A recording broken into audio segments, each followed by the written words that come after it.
to everybody.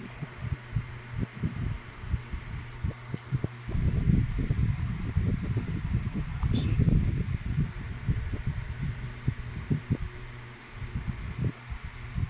I don't come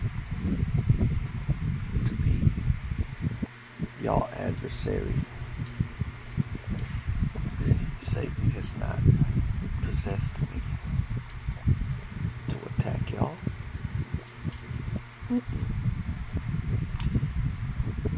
I come to attack the Christian spirit, the strong one that lingers in this here body of Christ here.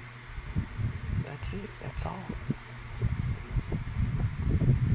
I come to say what nobody else will say and say some more outrageous shit that will cause y'all to do exactly what y'all are doing right now. Ousting me, forsaking me, exiling me.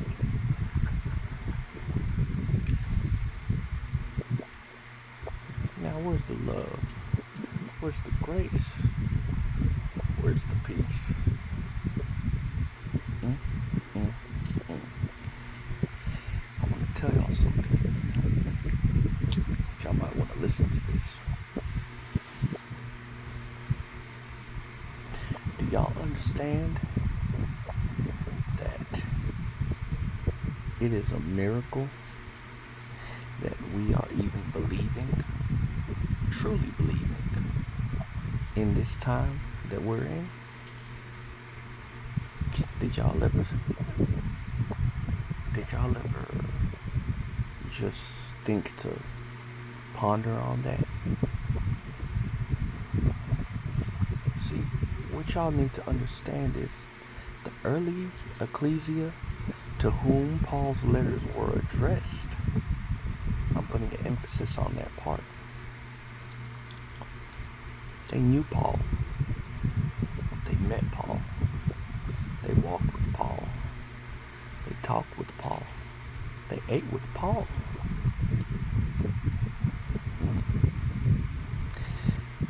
We don't get none of that.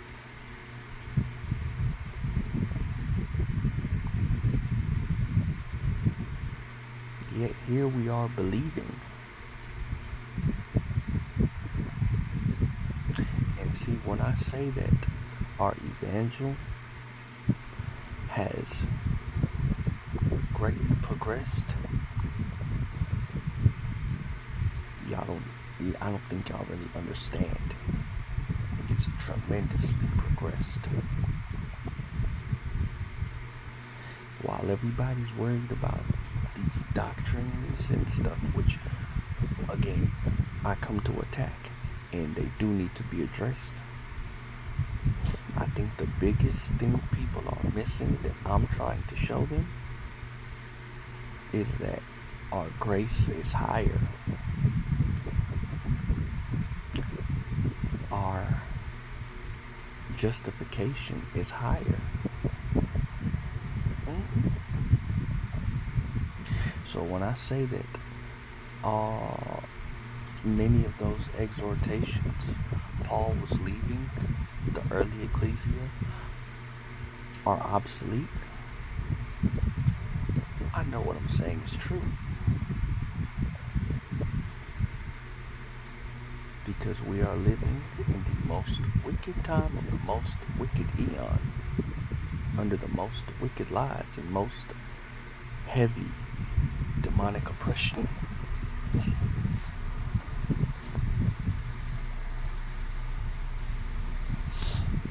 So that being said,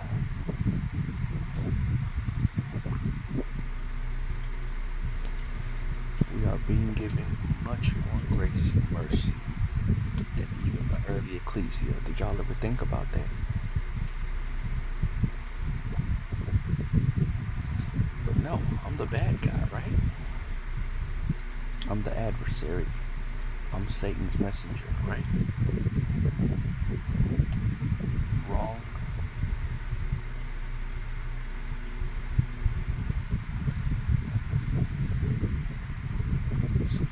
might want to think about too. My brother, who believes in the ranking doctrine, said, it's unfair to me that anybody will get the same rewards as Paul because he went through the most. Oh, my brother. And people who think like him. Let me point something out to you probably didn't think about.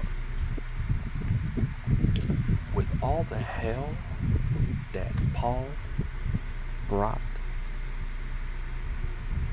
the believers, the circumcision believers, those Hebrew believers, with all of the hell he brought them, with all of the blood shed that he caused them, all that blood on his hands, with all of the persecution he done to Christ,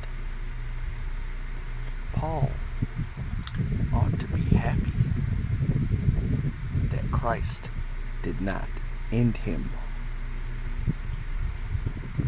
but instead called him to suffer for him and to make up for all that blood shed.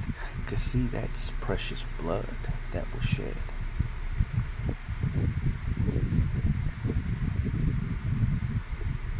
I'm talking about the blood of those believers. Yeah. So I highly doubt that Paul is even thinking like my brother is thinking about him, or that you other people who want to suck off Paul are thinking.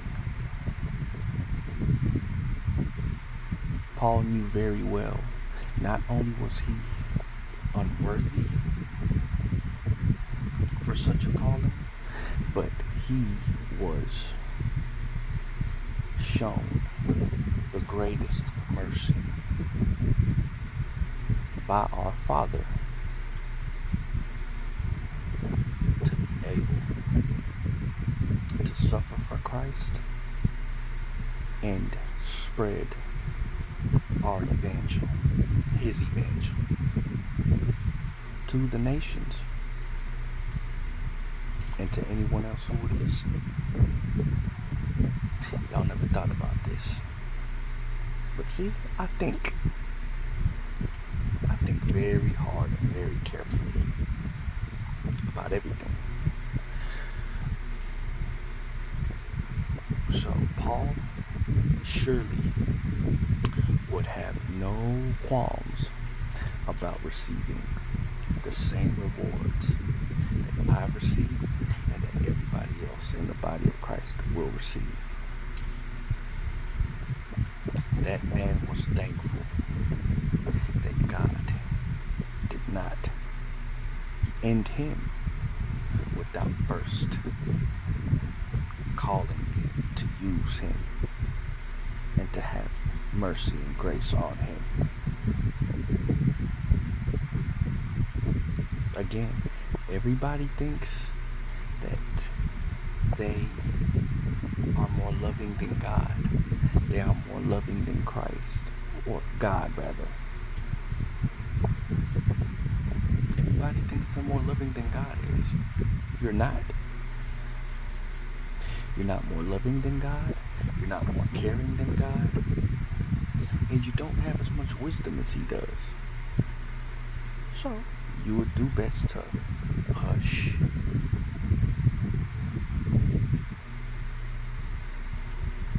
And accept the truth. There is no ranking in the body of Christ. Absolutely none whatsoever. There will be none. For the first time in human history, men and women will know true equality. That being said, grace, peace, and love.